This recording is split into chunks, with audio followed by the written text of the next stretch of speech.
The best सौर्य cement, Riddhi Siddhi cement, गुणस्तरको नयाँ स्तर। 4000 यातायात व्यवसाय तथा 10,000 गाडीहरू जस्तै तपाईँ पनि ढुक्क हुनुहोस्।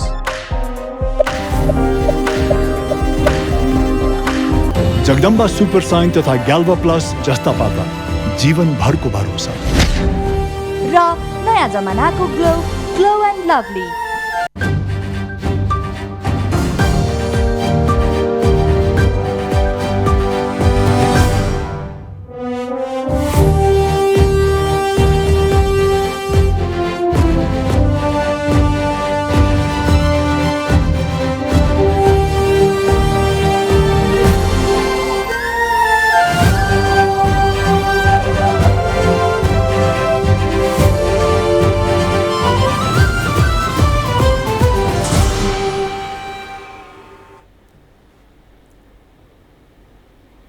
नमस्कार, इमेज न्यूजमा स्वागत छ। सुरुमा हेडलाइन्स।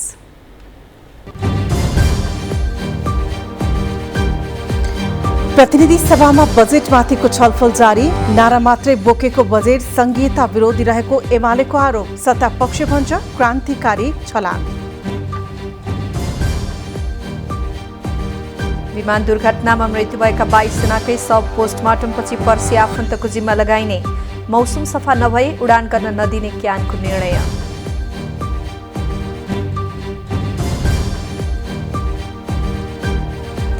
प्रहरी महानिरीक्षक नियुक्ति विरुद्ध परेको मुद्दाको अर्को पेशी जेठ 30मा सुनवाई सार्न नपाइने।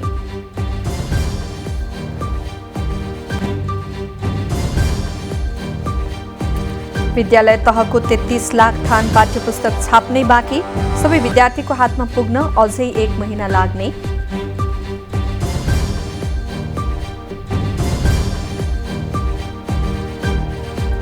चीन र ताइवान बीचको तनाव चुलिँदै ताइवानको हवाई प्रतिरक्षा क्षेत्रमा चीनले पठायो 30 लडाकु विमान।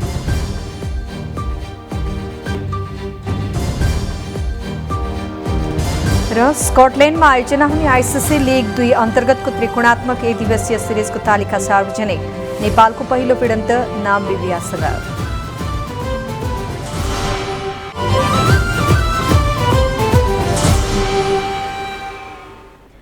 अब न्यूज विस्तारमा। प्रतिनिधि सभाको बैठकमा सरकारले प्रस्तुत गरेको आगामी आर्थिक वर्षको बजेटमाथि सैद्धान्तिक छलफल सुरु भएको छ। बैठकमा एमालेले बजेटको चर्को आलोचना गर्दै मुलुकले धान्न नसक्ने गरी आर्थिक दायित्व सृजना गरेको आरोप लगाएको छ। उता सत्ता पक्षका सांसदहरूले बजेटको बचाउ गर्दै क्रान्तिकारी छलाङ मारेको जिकिर गरेका छन्। पूर्व अर्थमन्त्री तथा नेकपा एमालेका सांसद विष्णुप्रसाद पौडेलले सरकारले आफ्नो सीमा मिचेर पूर्ण अवधिको सरकारले जसरी बजेट प्रस्तुत गरेर मुलुकलाई आर्थिक दायित्व सृजना गरेको बताउनुभयो। बिना तयारी दीर्घकालीन प्रकृतिका योजना र कार्यक्रमहरूका चाङ ल्याएको उहाँको भनाइ थियो। सांसद पौडेलले बजेटका प्रत्येक पाना र प्याराग्राफमा नारा मात्रै रहेको भन्दै संघीयता विरोधी रहेको जिकिर गर्नुभयो। बन्दै गएको अर्थतन्त्रलाई ठिक बाटोमा फर्काउन तत्काल चाल्नुपर्ने कदममा केन्द्रित हुनुपर्दथ्यो। तर विडम्बना अर्थतन्त्रका चुनौतीहरूलाई व्यवस्था गरिएको छ र सस्तो लोकप्रियताका लागि अनुकूल ठानिएका र बिना तयारीका दीर्घकालीन प्रकृतिका योजना र कार्यक्रमहरूको चाङ लगाइएको छ।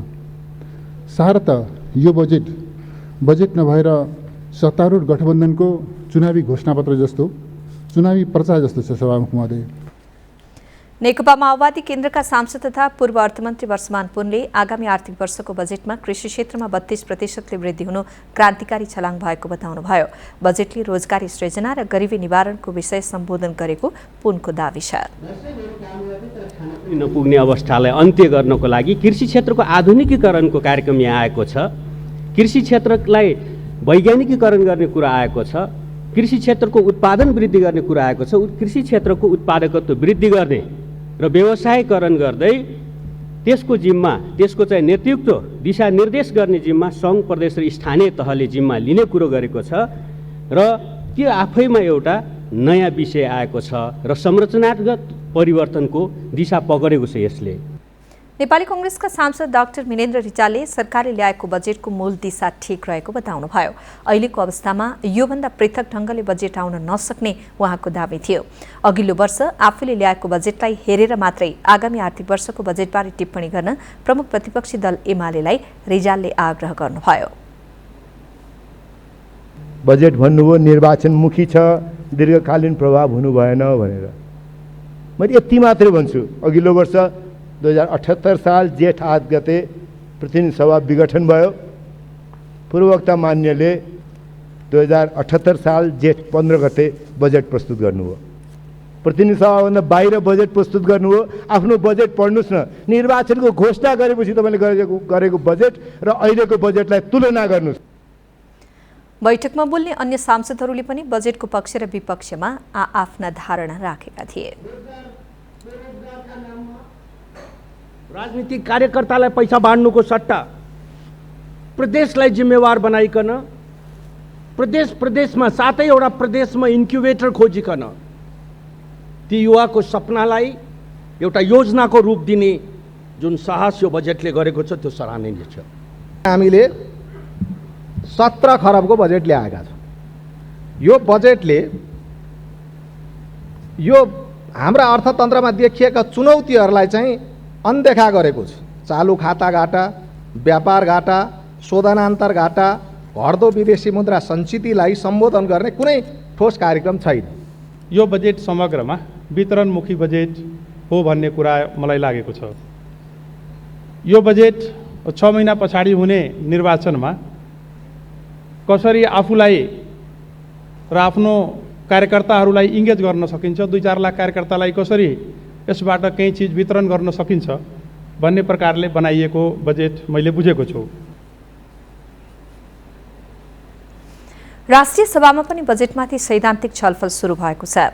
अर्थमन्त्री जनार्दन शर्माले उक्त वार्षिक अनुमानमाथि सामान्य छलफल गरियोस् भन्ने प्रस्ताव प्रस्तुत गरेपछि छलफल सुरु भएको हो। बैठकमा राष्ट्रिय सभा सदस्य नारायण काजी श्रेष्ठले एमसीसी पास गर्ने क्रममा संसदले पारित गरेको 12 बुँदे व्याख्यात्मक घोषणाबारे अमेरिकाले एक शब्द नबोलेको बताउनुभयो। लप्सीफेदी रातमाटे हेटौँडा दमौली बुटवल गोरखपुर 400 केवीको प्रसारणलाई निर्माण अगाडि बढाइने उल्लेख भएको, तर एमसीसी योजना अन्तर्गत हो वा खारेज भएको अर्थमा बुझेर अर्थमन्त्रीले प्रस्ताव राखेको भन्दै उहाँले प्रश्न गर्नुभयो। भ्रष्टाचारको प्रभावकारी नियन्त्रण र सुशासनबारे बजेटमा राम्रोसँग खुल्न नसकेको श्रेष्ठले बताउनुभयो। 12 बुँदे व्याख्यात्मक घोषणा पारित गरिएको थियो र ठुल्ठुला नेताहरूले संसदमा भाषण पनि गरेका थियो। 12 बुँदे कार्यान्वयन गर्ने कुरामा अमेरिकाले सहमति जनाएन भने त्यही दिनमा यो खारेज हुन्छ भनेको थियो। अमेरिकाले अहिलेसम्म मेरो जानकारीमा आउँदासम्म 12 बुँदे व्याख्यात्मक घोषणाबारे एक शब्द पनि बोलेको छैन। त्यसकारणले यो एमसीसी चाहिँ खारेज भएको अर्थमा बुझेर अर्थमन्त्रीले यसरी आफैले गर्ने प्रस्ताव राख्नुभएको हो भने मेरो व्यक्तिगत तर्फबाट अर्थमन्त्रीलाई र सरकारलाई धन्यवादै छ। यस्तै राष्ट्रिय सभा सदस्य खिमलाल देवकोटाले वित्तीय हस्तान्तरणमा प्रदेश र स्थानीय तहलाई हेपिएको दावी गर्नुभयो। सामाजिक मानवीय पूर्वाधार विकास लगायतमा कमजोर कर्णाली प्रदेश, सुदूरपश्चिम र मध्य प्रदेशमा विशेष अनुदान र कार्यक्रमका प्याकेज बनाइनुपर्नेमा सरकारले बजेटमा प्राथमिकतामा राख्न नसकेको उहाँको भनाइ थियो। स्थानीय तहलाई ठगिएको छ, हेपिएको छ। सामाजिक मानवीय पूर्वाधार विकास लगायतमा कमजोर कर्णाली प्रदेश, सुदूरपश्चिम प्रदेश र मध्य प्रदेशका लागि विशेष अनुदान र कार्यक्रमका प्याकेजहरू बनाइनु पर्थ्यो। यो अनुदान मार्फत यी प्रदेशको उत्थानमा विशेष ध्यान दिनु पर्दथ्यो। बैठकमा बोल्ने अन्य सदस्यहरूले पनि बजेटका बारेमा मिश्रित प्रतिक्रिया व्यक्त गरेका छन्। 5 वर्षभित्र व्यापार सन्तुलन कायम गर्ने, बाफ रे बाफ, 5 वर्षभित्र 5 महिनाको सरकारले 5 वर्षभित्र निर्यात दोब्बर गर्ने कुरा गर्दैछ। यो पत्याउने कुरा हो। यो कसैले पत्याउँछ? 8 लाख नेपालीलाई निरपेक्ष गरिबीको रेखामुनिबाट माथि उठाउने के गरेर? यसको कुनै नीति, यसको कुनै कार्यक्रम छ? अब यो बजेट हरेक सरकारको तर्फबाट आउँदै गर्दाखेरि हामीले सदनमा बोल्दै गर्दा हामीले के भनिरहेका हुन्छौँ भने कर्णालीको कुरा जोड्छौँ, कृषिको कुरा जोड्छौँ, सडकका कुरा जोड्छौँ, पर्यटनका कुराहरू जोड्छौँ, यी कुराहरूलाई समावेश गरेर ल्याएको बजेट जस्तो लाग्छ मलाई। त्यसकारण नै कर्णाली पिछडिएको क्षेत्र भनेर धेरैपल्ट हामीले कुरा उठाएका छौँ। कर्णालीलाई आज अर्थमन्त्रीले धेरै जोडेर विशेष गरेर यसलाई ध्यान दिनुभएको छ। त्यसकारण यो बजेट सरकारबाट आएको बजेट, जनताको पक्षमा आएको बजेट छ भन्ने मलाई लाग्छ। बजेट सुन्दा असाध्यै राम्रो छ, हेर्दा पनि राम्रो छ, सुन्दा पनि राम्रो छ, पढ्दा पनि राम्रो छ, तर कार्यान्वयन गर्न एकदमै असम्भव देख्छु। मैले ज्यादै नै असम्भव देख्छु।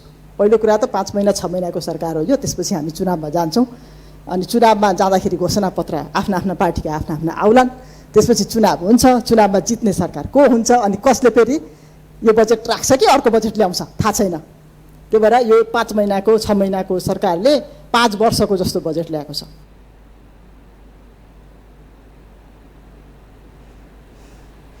मुस्ताङको थसाङ गाउँपालिका 2 सानो सरेमा भएको जहाज दुर्घटनामा परि मृत्यु भएका 22 जनाको शव काठमाडौँ ल्याइएको छ। दुर्घटनामा ज्यान गुमाएका 10 जनाको शव हिजो साँझ ल्याइएको थियो भने बाँकी 12 जनाको शव आज नेपाली सेनाको MI-17 नामक हेलिकप्टरबाट काठमाडौँ ल्याइएको हो। शव त्रिवी शिक्षण अस्पतालमा पोस्टमार्टमका लागि पठाइएको छ। 22वटै शवको पोस्टमार्टम सकिएपछि पर्सि आफन्तको जिम्मा लगाइने अस्पताल प्रशासनले जनाएको छ। यता मृतकका आफन्तले भने पोस्टमार्टम सकिएको शव हस्तान्तरण नगरेको भन्दै असन्तुष्टि जनाएका छन्। यसैबीच दुर्घटनाग्रस्त विमानको ब्ल्याक बक्स पनि फेला परेको छ। दुर्घटनास्थलमा उद्धारका लागि गएको नेपाल पर्वतारोहण पथ प्रदर्शक सङ्घको टोलीले आज बिहान विमानको ब्ल्याक बक्स फेला पारेको हो। ब्ल्याक बक्समा विमान चालकले गरेका कुरा रेकर्ड रहने भएकाले त्यसबाट दुर्घटनाको कारण पत्ता लगाउन सजिलो हुने गर्दछ।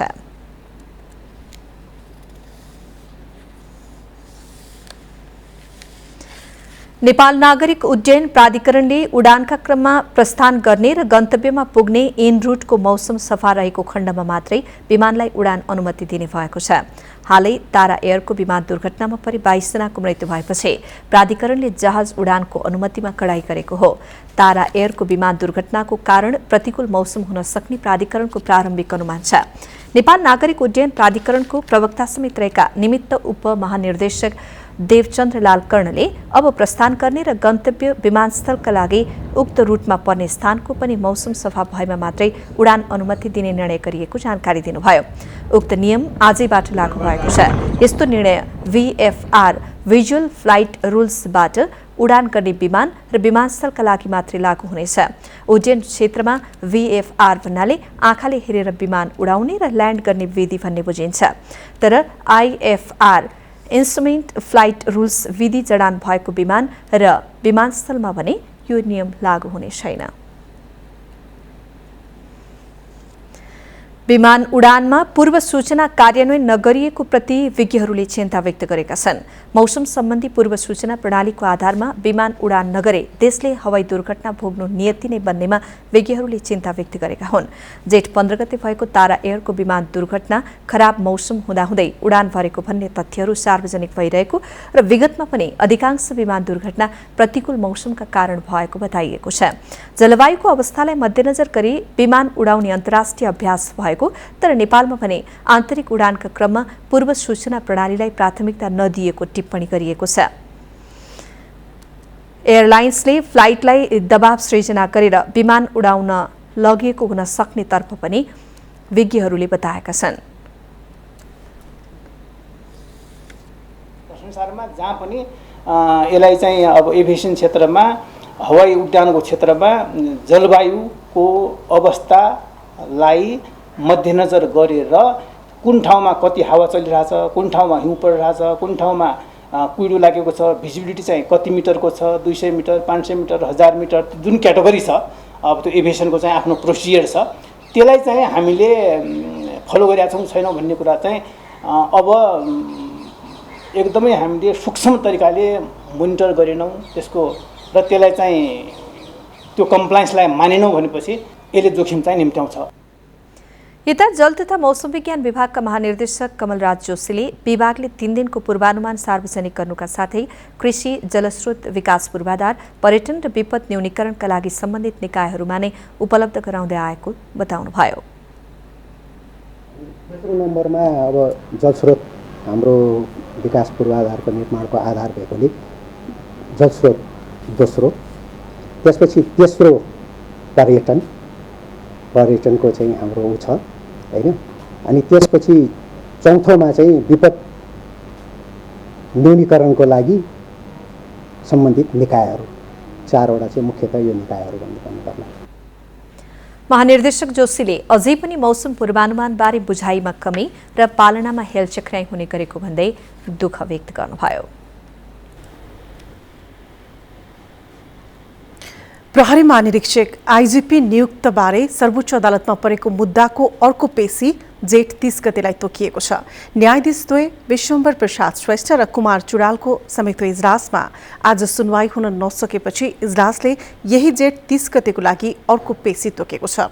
इजलासले अवकाश भइसकेका 3 जना डीआईजी ईश्वर बाबु कार्की, घनश्याम अर्याल र प्रकाश चन्द कार्कीको रिट पनि सँगै राखेर हेर्ने भन्दै 7 दिनभित्र म्याद तामेल गरी थमाउने म्याद नपाउने गरी 3 दिनभित्र लिखित जवाब पेश गर्न विपक्षका नाममा आदेश गरेको छ। यसअघि नै सर्वोच्चले एआईजी विश्वराज पोखरेलले दायर गरेको रिटमाथि आजदेखि अन्तिम सुनवाई हुने आदेश गरेको थियो। तर आज अवकाश प्राप्त डीआईजीहरूको रिट पनि एकसाथ सुनवाई गर्ने गरी पेशी तोकियो। अवकाश प्राप्त डीआईजीको मुद्दामा म्याद तामेली गर्न बाँकी रहेकाले आज सुनवाई हुन नसकेको हो। गत वैशाख 22 गते न्यायाधीश सुषमा लता माथिमाको एकल इजलासले कारण देखाउ आदेश जारी गर्दै आजदेखि पूर्ण सुनवाई गर्ने निर्णय गरेको थियो। इजलासले अन्तिम सुनवाईका लागि विपक्ष अर्थात् सरकारसँग लिखित जवाब माग गर्दै अन्तरिम आदेश दिन भने अस्वीकार गरेको थियो। एआईजी विश्वराज पोखरेलले सरकारले वरियता मिचेर आफूभन्दा जुनियर धीरज प्रताप सिंहलाई आईजीपी नियुक्त गरेको भन्दै त्यस विरुद्ध मुद्दा दायर गर्नुभएको हो। यस वर्षको शैक्षिक सत्र सुरु भएको 3 साता बित्नै लाग्दा पनि विद्यार्थीको हातमा पाठ्यपुस्तक पुग्न सकेको छैन। विद्यालय तहको कक्षा 4 देखि 10 सम्मको पाठ्यपुस्तक छपाई एवं वितरणको जिम्मा पाएको जनक शिक्षा सामग्री केन्द्र लिमिटेडले सबै पुस्तक समयमै छपाई तथा वितरण गर्न नसक्दा देशभर पाठ्यपुस्तक अभाव भएको छ। सरकारले कक्षा 1 देखि 3 सम्मको पाठ्यपुस्तक छाप्ने जिम्मा निजी क्षेत्रलाई दिएपछि जनक शिक्षाले कक्षा 4 देखि 10 सम्मको पाठ्यपुस्तक छाप्दै आएको छ। जनक शिक्षाले अझै 33 लाख थान पाठ्यपुस्तक छाप्नै बाँकी छ। चालु शैक्षिक सत्रका लागि आवश्यक 1 करोड 98 लाख थान पुस्तक छाप्नुपर्नेमा अहिलेसम्म 1 करोड 65 लाख थान मात्र छापिएको केन्द्रका प्रबन्ध निर्देशक अनिल कुमार झाले जानकारी दिनुभयो। केन्द्रले विद्यालय तहको 85% पुस्तक छपाई सम्पन्न गरेको र 15% छपाई भइरहेको जनाएको छ। अबको 1 महिनाभित्र विद्यार्थीको हातमा पुस्तक पुग्ने निर्देशक शाहको भनाइ छ। विक्रेता मार्फत 77 वटै जिल्लामा पुस्तक वितरण सुरु गरिसकेको भन्दै केन्द्रले काठमाडौँ उपत्यकाभन्दा बाहिरी हिमाली तथा पहाडी जिल्लालाई प्राथमिकता दिएको पनि जनाएको छ। कागजको नियमित आपूर्ति नहुँदा र स्थानीय तह निर्वाचनको मतपत्र छाप्नु पर्दा पुस्तक तयार पार्न ढिलाइ भएको केन्द्रको जुगे छ। केन्द्रले पुस्तक छपाईमा ढिलाइ गरेपछि संघीय संसद प्रतिनिधि सभा अन्तर्गतको शिक्षा तथा स्वास्थ्य समितिले समेत केन्द्रका प्रबन्ध निर्देशक झासँग सोधपुछ गरेको थियो। मेलम्ची खानेपानी आयोजनाको सुरुङको ढोका बन्द गरिएको छ। सरकारले आयोजनाको सिन्धुपाल्चोक स्थित अम्बा थानमा रहेको मूल ढोका बन्द गरेको हो। यो सँगै काठमाडौँमा मेलम्चीबाट पानी आउन बन्द भएको छ। प्री मनसुन सक्रिय भएसँगै आयोजनाले सुरुङको ढोका बन्द गरेको हो। बाढीले आयोजनाको सुरुङमा पूर्ण क्षति गर्ने जोखिम रहेकाले मनसुन सक्रिय हुने अवस्था आए लगत्तै सुरुङको ढोका बन्द गरिएको हो। आज सुरुङको मुख बन्द गरेर प्राविधिकहरू समेत फर्किएको आयोजनाले जनाएको छ। गत वर्षको असार 1 गते आएको बाढीले क्षतिग्रस्त आयोजनाको सिन्धुपाल्चोक स्थित बाँधस्थलमा अस्थायी संरचना तयार गरेर गत वैशाख 11बाट काठमाडौँमा मेलम्चीको पानी पुनः वितरण थालिएको थियो। मेलम्चीको तटीय क्षेत्रमा अझै पहिरोको जोखिम कायम रहेको छ। लेदो सहितको बाढी सुरुङभित्र पसे टनेल नै कामै नलाग्ने गरी क्षति पुग्न सक्ने जोखिम भएकाले ढोका बन्द गर्नु परेको आयोजनाले जनाएको छ। नियमित वर्षा रोकिएपछि पुनः पानी पठाइने आयोजनाले जनाएको छ।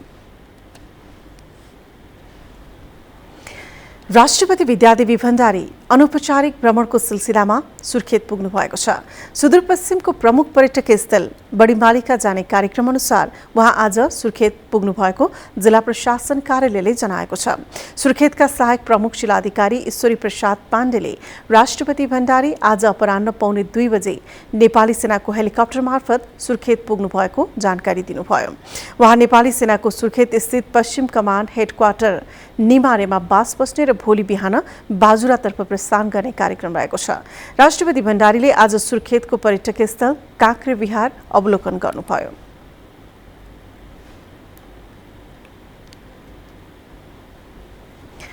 विज न्यूजमा एकैछिन ब्रेक, त्यसअघि बाँकी हेडलाइन्स।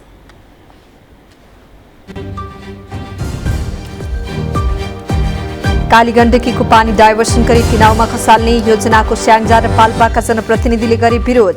निर्णय सच्याउन सरकारसँग आग्रह।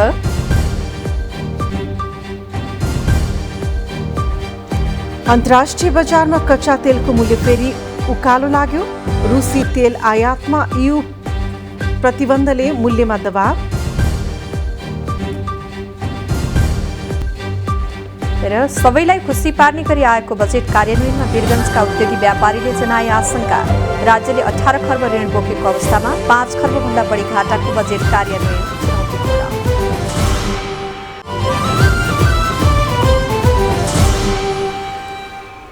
यो ब्रेकपछि पुनः स्वागत छ। कालीगण्डकीको पानी रामदीबाट डाइभर्सन गरी रूपन्देहीको तिनाउ नदीमा लैजाने योजना विरुद्ध स्याङ्जाको चापाकोट र पाल्पा रामपुरका जनप्रतिनिधिहरू फेरि आन्दोलित भएका छन्। सरकारले आर्थिक वर्ष 2079-80 का लागि सार्वजनिक गरेको वार्षिक बजेटमा कालीगण्डकी रामदी तिनाउ डाइभर्सनको अध्ययन कार्य अघि बढाउने उल्लेख गरेपछि उनीहरू आन्दोलित भएका हुन्। स्याङ्जाको चापाकोटका नगर प्रमुख ईश्वर खाँड र पाल्पाको रामपुरका नगर प्रमुख रमण थापाले परियोजनाको विरोध गरेका हुन्। नगर प्रमुख द्वयको नेतृत्वको टोलीले प्रधानमन्त्री तथा कांग्रेस सभापति शेरबहादुर देउवा र ऊर्जा तथा सिंचाई मन्त्री पम्फा भूषाललाई ध्यानाकर्षण पत्र बुझाउँदै परियोजना अघि नबढाउन आग्रह गरेका छन्। प्रधानमन्त्री तथा सभापति देउवालाई कांग्रेस उपसभापति धनराज गुरुङ मार्फत ध्यानाकर्षण पत्र बुझाइएको छ। पत्र बुझ्दै उपसभापति गुरुङले आफू परियोजनाको विपक्षमा रहेको स्पष्ट पार्नुभयो। प्रधानमन्त्री देउवालाई आफूले पनि परियोजना अघि नबढाउन आग्रह गरेको उहाँले बताउनुभयो। परियोजनाबाट रामदीदेखि तल्लो स्याङ्जा, पाल्पा, तनहुँ र नवलपुर क्षेत्रका लाखौं बासिन्दालाई अन्याय हुने र विस्थापित हुनुपर्ने अवस्था सृजना हुने गुरुङको तर्क छ। दुवै नगर प्रमुख टोलीको ध्यानाकर्षण पत्र बुझ्दै ऊर्जा मन्त्री भूषालले पनि परियोजना अघि नबढ्ने कुरामा ढुक्क हुन आश्वस्त पार्नु भएको छ। बाँकेस्थित नेपाल भारत जमुनाहा नाकामा सुरक्षा व्यवस्था कड़ा गरिएको छ। नाकाबाट ठूलो परिमाणमा लागु औषध र साना हात हतियार वितरणी गरेको आशंकामा नाकामा कडाई गरिएको हो। नाकामा चेक जाँच कडाई गरिनुका साथै आवागमन गर्ने सर्वसाधारणलाई चेक जाँच गरिएको इलाका प्रहरी कार्यालय जमुनाहाले जनाएको छ। यस्तै घरायसी सामान किनमेल गर्ने नाममा सीमापारी जानेहरूले तस्करी गर्ने गरेको पाइएकाले पनि नियन्त्रण सुरु गरिएको हो। सीमापारीको रूपेडिया बजारमा लागु औषध सहजै रूपमा पाउने भएकाले दैनिक ठूलो संख्यामा युवाहरू रूपेडिया पुग्ने गरेको पाइन्छ। चुनावले छायामा पारेको जितपुर सिमरा उपमहानगरपालिका 6 का 38 वर्षीय राकेश भक्त पौडेलको हत्या घटनामा प्रहरीले ढिलो अनुसन्धान थालेपछि नगरको सर्वपक्षीय टोलीले आजदेखि दबाव दिन सुरु गरेको छ। उपमहानगर प्रमुख, उपप्रमुख, दलका प्रतिनिधि, उद्योगी, व्यवसायी, शिक्षक सहितको टोलीले 19 दिनपछि इलाका प्रहरी कार्यालयमा पुगेर घटनामा संलग्नलाई कारबाहीको माग गर्दै दबाव थालेको हो। कसैको प्रभावमा परेर प्रहरीले अनुसन्धानमा ढिलाइ गरेको हुन सक्ने भन्दै स्थानीयले प्रहरी कार्यालय र राजमार्ग घेराउ जस्ता कार्यक्रमको तयारी गरेपछि सर्वपक्षीय समिति सक्रिय बनेको हो। स्थानीयले दबाव बढाउँदै लगेपछि प्रहरीले पौडेल हत्या आरोपमा 8 जनालाई पक्राउ गरेको छ। वैशाख 30 मा माओवादीको तर्फबाट वडा नम्बर 6 को वडा सदस्य उम्मेद्वार बनेका चित्रबहादुरको घरमा पौडेलको शव भेटिएको थियो। चित्रबहादुरको घरमा चुनावको अघिल्लो रात जमघट र भोजभतेर भइरहेको थियो। भोजभतेरकै क्रममा पौडेलको हत्या भएको प्रहरीको प्रारम्भिक अनुसन्धानमा खुलेको छ।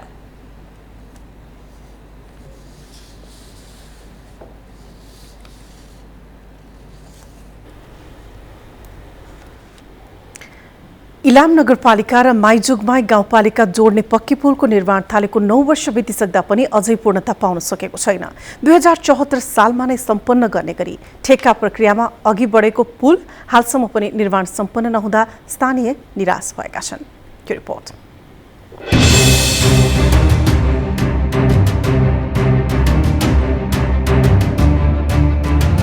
इलाम नगरपालिका वडा नम्बर 5 र माइजोगमाई गाउँपालिकाको सोयाङ जोड्ने दुदाङमा पक्की पुल निर्माणका लागि 2071 असार 27 मा ठेक्का सम्झौता भयो। 2074 सालमा नै सम्पन्न गरिनुपर्ने पुल हालसम्म सम्पन्न नहुँदा स्थानीय निराश भएका छन्। पटक पटक म्याद थपेर भए पनि निर्माण सम्पन्न नहुँदा पुलबाट आवत जावत गर्न पाइने आशा उत्तिकै निराशा भएको छ। हिउँदोमा त खोलाबाट नै गाडी वारपार गर्छ, तर बर्खायाम सुरु भएसँगै पारीको गाडी पारी नै वारीको वारी नै हुने हुँदा खाद्यान्न ढुवानी र बिरामी हुँदा समस्या हुने गरेको छ। इलाम सदरमुकामबाट माइजोगमाई गाउँपालिकाको केन्द्रसम्म दैनिक दर्जनौं सवारी चल्छन्। इलाम र नयाँ बजारसम्म करिब 22 किलोमिटरमा सडक बीचको पुल सम्पन्न नहुँदा खोलाबाटै कठिन यात्रा गर्नु परेको स्थानीय तथा चालकहरूको भनाइ छ। बर्खाको टाइममा हामी एउटा पेसेन्जर के भन्छ 2 गाडी पेसेन्जरलाई एउटै गाडीमा हाल्नु पर्ने बाध्यताहरू छ बर्खाको टाइममा चाहिँ हैन। त्यस अब यो पुल भइदिएको भए चाहिँ त्यो समस्याहरूबाट अलि टाढा हुन्छ। यो पुल भइदिएदेखि हामीहरू यो सहज तरिकाले चाहिँ वारीपारी गर्ने थियौँ, हामीहरूलाई अलिकति सहज हुने थियो भन्ने हामीहरूलाई लागेको छ। अहिले गोरु तार्नुपर्छ हैन, गोरु यहाँ तरेको छैन, त्यो पुलबाट थेरेर बोकेर तार्नुपर्ने हुन्छ। अब दिनदिनै बाढी आउनु थाल्यो हैन, बाढी आउँछ, खोला बाढी आउँछ, तार्नु सकिँदैन, मान्छे घुम्नुपर्छ, यहाँ माथिबाट घुमेर आउनुपर्छ, गोरु तार्नु पर्यो। अब गाडी यहाँसम्म गाडी यहाँ थन्क्याएर मान्छे तर्नुपर्छ। डिभिजन सडक कार्यालय इलामका अनुसार सम्झौता अवधिमा काम नसकिएपछि 2074 पुस 27 सम्मलाई पहिलो पटक म्याद थपिएको हो। यो पुलको एकातर्फ नेकपा एमालेका सुभाष चन्द्र नेमाङ र अर्कोतर्फ पूर्व प्रधानमन्त्री झलनाथ खनालको निर्वाचन क्षेत्र हो। देश हाँक्ने नेताको क्षेत्रमा नै निर्माण थालिएको वर्षौंसम्म पुल नबन्दा स्थानीय दुखी भएका छन्। तर यता यो पुल सञ्चालनका लागि पहल गरिने इलाम नगरपालिकाका नवनिर्वाचित जनप्रतिनिधिहरूको भनाइ छ। यो पुललाई अब हामी समयमै सम्पन्न गर्न बढीभन्दा बढी इलाम नगरपालिकाको मेयरको नेतृत्वमा हामी यसलाई पहल गर्छौँ। निर्माणाधीन पुलबाट इलाम नगरपालिका र माइजोगमाई गाउँपालिका हुँदै सूर्योदय नगरपालिका, सन्दकपुर गाउँपालिका र भारतका विभिन्न ठाउँका स्थानीयलाई सहज हुनेछ। स्थानीयको सहजताका लागि आफूहरूले सम्बन्धित निकायसम्म पुगेर खबरदारी गरिने इलाम नगरपालिकाका मेयर केदार थापाको भनाइ छ।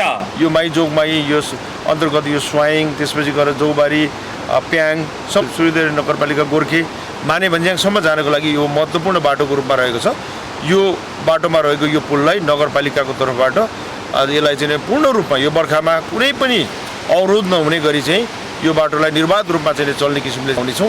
इलाम सदरमुकामदेखि माइजोगमाईको केन्द्र नयाँ बजारसम्म पुग्ने मोटर बाटो ग्राभेल भएको छ। दुःख सुख बर्खायाममा पनि सवारी सञ्चालन हुने सडकको बीचमा रहेको खोलामा पुल नहुँदा समस्या हुँदै आएको छ। त्यसैले पनि नवनिर्वाचित जनप्रतिनिधि र जिल्लावासीले नै खबरदारी गरेर तत्काल पुल निर्माण कार्य सम्पन्न गर्न गराउन जरुरी देखिन्छ। इमेज न्यूजका लागि प्रकाश नेपाल, इलाम। बर्दियाको राजापुर नगरपालिकाले सरकारले गरेको साप्ताहिक 2 दिने बिदालाई मान्यता नदिने भएको छ। जेठ पहिलो साताबाट आइतबारका दिन बिदा थप गरेकोमा आज बसेको कार्यपालिकाको बैठकले साप्ताहिक 2 दिने बिदालाई कार्यान्वयन नगर्ने जनाएको छ। 2 दिने बिदाले सेवाग्राहीका कामकाजमा बाधा पुगेको भन्दै शनिबार बाहेक अन्य दिन नगरपालिका बन्द नगरिने राजापुर नगरपालिकाका प्रमुख प्रशासकीय अधिकृत अर्जुन सुवेदीले जानकारी दिनुभयो। इमेज न्यूज बाबा बिजनेस न्यूज। बिजनेस न्यूज का प्रायोजक मेरो देश मेरो जगदम्बा सिमेन्ट। सर्वोत्तम सिमेन्ट, सर्वोत्तम मजबुती। अन्तर्राष्ट्रिय बजारमा कच्चा तेलको मूल्य फेरि उकालो लागेको छ। अन्तर्राष्ट्रिय बजारमा यतिखेर ब्रेन्ट क्रुड आयलको मूल्य प्रति ब्यारेल 124 अमेरिकी डलरको हाराहारीमा पुगेको छ। हिजोको तुलनामा करिब 1.5% भाव बढेको हो। यसैगरी WTI क्रुड आयलको मूल्य 3% बढेर $119 हाराहारी पुगेको छ। युरोपेली संघ EU अन्तर्गतका मुलुकले रुसबाट आयात हुने 90% तेल कटौती गर्न सहमत भएको र तेल उत्पादक मुलुकहरूको संगठन ओपेकले तेल उत्पादन नबढाउने अनुमानसँगै मूल्यमा दबाव परेको विश्लेषण गरिएको छ। अहिले विश्वको आपूर्ति श्रृङ्खलामा समस्या आउनुको मूल कारण नै युरोपेली मुलुकहरूले रुसको तेल आयातमा कटौती गर्नु रहेको छ।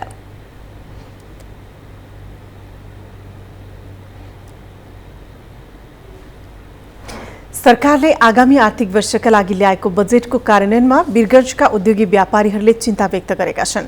आगामी आर्थिक वर्ष 2079-80 को बजेटमा सरकारले सबै क्षेत्रलाई समेटेको भए पनि बजेटको कार्यान्वयनमा पनि चुनौती रहेको उनीहरूको धारणा छ। नयाँ बजेट उद्योगी व्यवसाय क्षेत्रका लागि राम्रो भए पनि कार्यान्वयन हुनेमा ढुक्क हुन नसकेको उनीहरूको प्रतिक्रिया छ। उद्योग वाणिज्य संघ मध्य प्रदेशका अध्यक्ष गणेश लाटले सरकारले बजेटमा उद्योगीलाई मासिक 10 करोड रुपियाँको विद्युत खपत गर्ने उद्योगलाई सहुलियत दिएको बताउनुभयो। विशेष सहुलियत दिने 8% छ, 2 देखि 8%। यसो अखबार मार्फत नै थाहा पायौँ, त्यस्ता उद्योग त 2-3टा मात्र छन् पुरा देशमा। त यो 2-3टा उद्योगलाई मात्र सहुलियत हुने गरी आएछ सुविधा, कहीँ न कहीँ मिलोमतोमा त छैन भन्ने कुरो शङ्का उठ्न थाल्यो। अदरवाइज इन्डस्ट्री सानो होस् या छोटो होस्, देशको ठुलो घाँस उत्पादनमा उसले सहयोग गरेकै छ, रोजगार दिएकै छ र आयातलाई प्रतिस्थापन गरेकै छ। यसकारण त्यो कुरो अलिकति शङ्कास्पद देखियो भनेर कुरो आएको छ। त्यसबाहेकमा कृषि औजारसँग रिलेटेड कारखाना खोल्नु भने 5 वर्षमा आयकर लाग्दैन भन्ने त्यो स्वागतयोग्य कुरो। त्यस्तै वीरगञ्ज उद्योग वाणिज्य संघका उपाध्यक्ष हरि गौतमले नयाँ बजेट चुनावी बजेटका रूपमा आएको प्रतिक्रिया दिनुभयो। उहाँले सरकारले नयाँ बजेट मार्फत सबैलाई खुसी पार्न खोजे पनि सरकारसँग ढुकुटी नै नरहेको बताउनुभयो। उहाँले बजेट कार्यान्वयन गर्न कठिन रहेको जिकिर गर्नुभयो।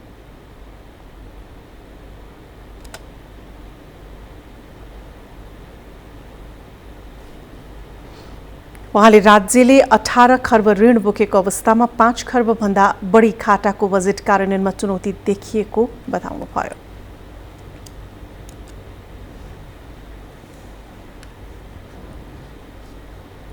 पछिल्लो समय ब्याङ्कहरूको कर्जा निक्षेप दुवैमा सुधार आउँदै गएको छ।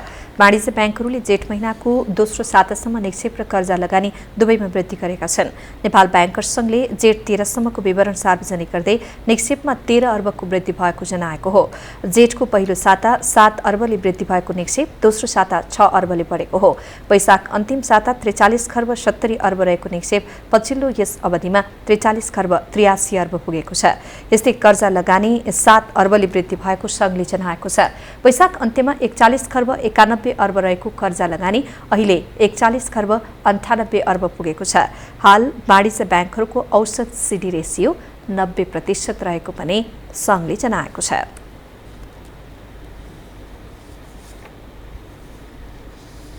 बजेटको घोषणाको दोस्रो दिन पनि शेयर बजारमा ओह्रालो यात्रा जारी रह्यो।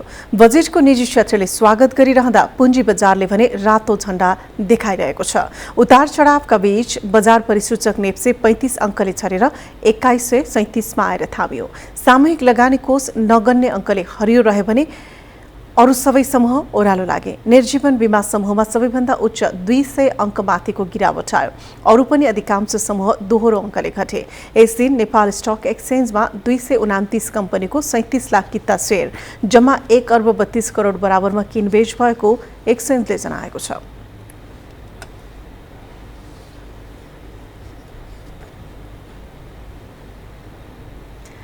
हुवावे नेपालले सीड्स फर द फ्युचर 2022 का लागि आवेदन खुला गरेको छ। सूचना प्रविधि क्षेत्रका अन्डर ग्रेजुएट विद्यार्थीहरूका लागि अनलाइन प्रविधि, नवप्रवर्तन तथा सामाजिक सांस्कृतिक आदान प्रदानसँग जोड्ने गरी यस्तो कार्यक्रम सञ्चालन गर्दै आएको छ। आज काठमाडौँमा पत्रकार सम्मेलन गरी कम्पनीले यस वर्षका लागि आजैबाट आवेदन खुलेको जानकारी गराएको हो। आवेदन भर्ने अन्तिम मिति आगामी जुन 26 सम्म छ। अगस्त 19बाट सुरु भई अगस्त 27 मा सम्पन्न हुने 9 दिने कार्यक्रममा देशैभरिका आईसीटी सम्बन्धी शैक्षिक ब्याकग्राउन्ड भएका अन्डर ग्रेजुएट विद्यार्थीहरूले भाग लिन सक्नेछन्। हुवावेले आफ्नो संस्थागत सामाजिक उत्तरदायित्व कार्यक्रम अन्तर्गत सन् 2008देखि विश्वव्यापी रूपमा यो कार्यक्रम सञ्चालन गर्दै आएकोमा नेपालमा भने सन् 2021बाट सुरु गरिएको हो। कार्यक्रममा सहभागिता जनाउन इच्छुक विद्यार्थीले seedsnepal.com मा गएर आवेदन भर्न सक्ने जनाइएको छ।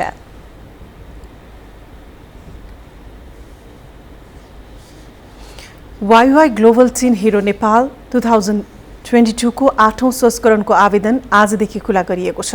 आज काठमाडौँमा ग्लोबल प्राइभेट लिमिटेडले पत्रकार सम्मेलन गरी आवेदन खुला भएको जनाएको हो। किशोर किशोरीमा रहेको प्रतिभा प्रस्फुटन गराई समाजमा उनीहरूले गर्दै आएको काम अरूमा चिनाउन प्रतियोगिताको आयोजना गर्न लागेको ग्लोबल प्रालीले जनाएको छ। सन् 2015बाट नेपालमा सुरु गरिएको यस प्रतियोगितामा 13 देखि 19 वर्षसम्मका किशोर किशोरीहरू सहभागिता जनाउन सक्नेछन्। समाज सेवा, पत्रकारिता, उद्यमशीलता एवं सामाजिक रूपान्तरणका कार्यमा संलग्न प्रतिभाहरूले प्रतियोगितामा सहभागिता जनाउन सक्नेछन्। glototinhero.com मार्फत आगामी जुलाई 31 सम्म निःशुल्क आवेदन फर्म भर्न सक्ने आयोजक ग्लोबल प्रालीले जनाएको छ। बिजनेस न्यूज का प्रायोजक मेरो देश मेरो जगदम्बा सिमेन्ट। सर्वोत्तम सिमेन्ट, सर्वोत्तम मजबुती। इमेज न्यूजमा पुनः ब्रेक, त्यसअघि बाँकी हेडलाइन्स। युक्रेनमा कार्यरत एकजना फ्रेन्च पत्रकार रुसी आक्रमणमा मारिए। पूर्वी युक्रेनमा रुसको आक्रमण जारी।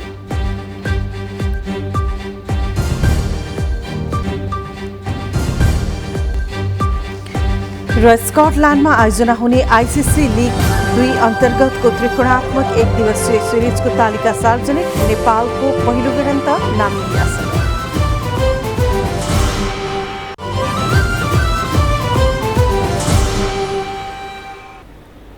अब स्पोर्ट्स न्यूज।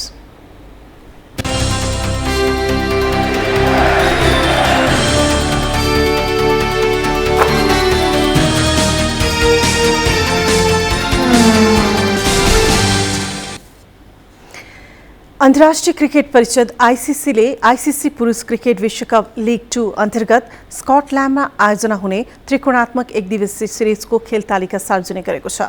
नेपाल, स्कटल्यान्ड र नामिबिया बीच हुने त्रिकोणात्मक एक दिवसीय उक्त सिरिजको खेल तालिका अनुसार नेपालले आफ्नो पहिलो खेल नामिबियासँग खेल्ने आईसीसीले जनाएको छ। नेपाल र नामिबिया बीचको खेल आगामी असार 27 गते हुनेछ। यस्तै नेपालले आफ्नो दोस्रो खेल स्कटल्यान्डसँग असार 29 गते खेल्नेछ भने नामिबिया विरुद्धको तेस्रो खेलमा नेपालले असार 32 गते खेल्नेछ। त्यस्तै चौथो तथा अन्तिम खेल नेपालले स्कटल्यान्डसँग आगामी साउन 1 गते खेल्नेछ। लीग 2 अन्तर्गत सिरिज अन्तर्गत नै नेपाली क्रिकेट टोली अहिले अमेरिका भ्रमणमा रहेको छ। अमेरिका र ओमानसँग हुने त्रिकोणात्मक एक दिवसीय सिरिज खेल्न नेपाली टोली अमेरिका पुगेको हो। उक्त सिरिज यही जेठ 25 गतेदेखि असार 5 गतेसम्म चल्नेछ। लीग 2 को अङ्क तालिकामा नेपाल 6औं स्थानमा रहेको छ। नेपालले अहिलेसम्म 12 खेल खेल्दा 6 खेलमा जित तथा 6 खेलमा हार बेहोरेको छ। त्यसैगरी अङ्क तालिकाको शीर्ष स्थानमा ओमान छ। दोस्रो स्थानमा स्कटल्यान्ड छ भने तेस्रो स्थानमा संयुक्त अरब एमिरेट्स यूएई, चौथो स्थानमा अमेरिका र 5औं स्थानमा नामिबिया छ। पपुवा न्युगिनी 7औं स्थानमा छ। आईसीसी महिला टी20 वरीयतामा नेपालकी कप्तान रुबिना छेत्री सहित 5 खेलाडी परेका छन्। अन्तर्राष्ट्रिय क्रिकेट परिषद आईसीसीले अपडेट गरेको पछिल्लो वरीयतामा नेपालका 5 खेलाडी परेका हुन्। वरीयतामा कप्तान रुबिना सहित कविता कुवर, सीता राणा मगर, इन्दु वर्मा र ज्योति पाण्डे परेका छन्। टी20 महिलाको ब्याटिङ वरीयतामा सीता 52औं स्थानमा रहेकी छिन्। यस्तै ज्योति पाण्डे 80औं, इन्दु वर्मा 79औं स्थानमा रहेकी छिन्। बलिङ वरीयतामा कविता कुवर 61औं स्थानमा छिन्। कप्तान रुबिना बलिङ वरीयताको 71औं र सीता 75औं स्थानमा छिन्। आईसीसी महिला टी20 राष्ट्रको वरीयतामा नेपाल 16औं स्थानमा रहेको छ।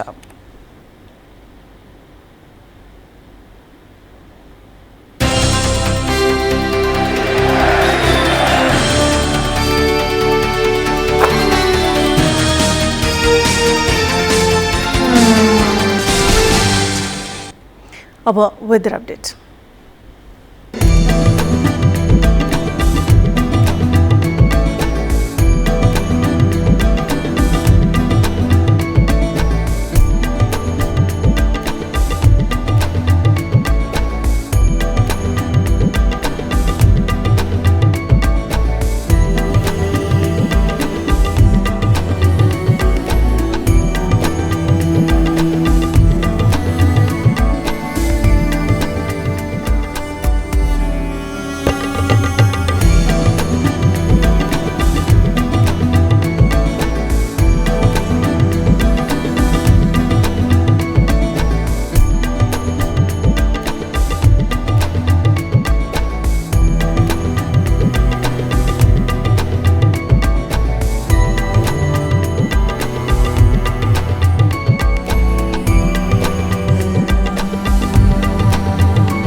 अब अन्त्यमा हेडलाइन्स फेरि एकपटक।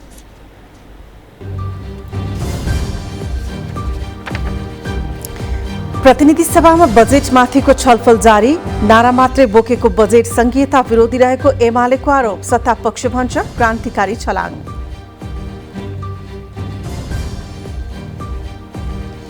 विमान दुर्घटनामा मृत्यु भएका 22 जनाकै सब पोस्टमार्टमपछि पर्सि आफन्तको जिम्मा लगाइने, मौसम सफा नभई उडान गर्न नदिने क्यानको निर्णय।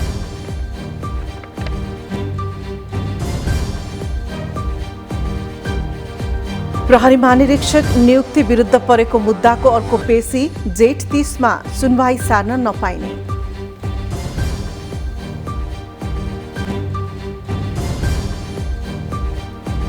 विद्यालय तहको 33 लाख थान पाठ्यपुस्तक छाप्नै बाँकी, सबै विद्यार्थीको हातमा पुग्न अझै 1 महिना लाग्ने।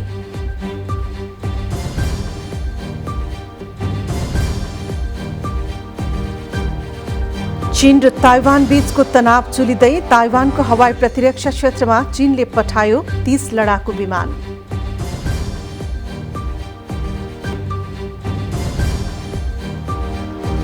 र स्कटल्यान्डमा आयोजना हुने आइसिसी लिग 2 अन्तर्गतको त्रिकोणात्मक 1 दिवसीय सिरिजको तारिका सार्वजनिक, नेपालको पहिलो भिडन्त नाम्बिबियासँग। अवस्था इमेज न्यूज अहिलेलाई सक्यो। इमेज न्यूज तपाईले हाम्रो वेबसाइट imagekhabar.com मा हेर्न सुन्न अनि पढ्न सक्नुहुनेछ। इमेज च्यानल हेर्दै रहनुहोला। नमस्कार।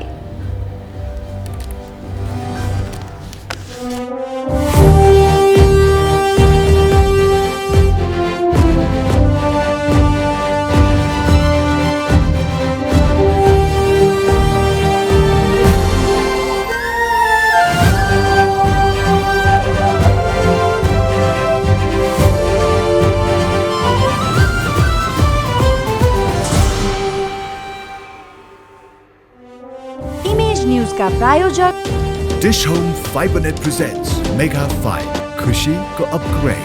म पनि आजै नेपाल टेलिकमको एन्टी फाइबर सेवा लिन्छु। नेपाल टेलिकम राष्ट्रको सञ्चार। द बेस्ट सौर्य सिमेन्ट रिद्धि सिद्धि सिमेन्ट, गुणस्तरको नयाँ स्तर। 4000 यातायात व्यवसाय तथा 10,000 गाडीहरू जस्तै तपाईँ पनि ढुक्क हुनुहोस्।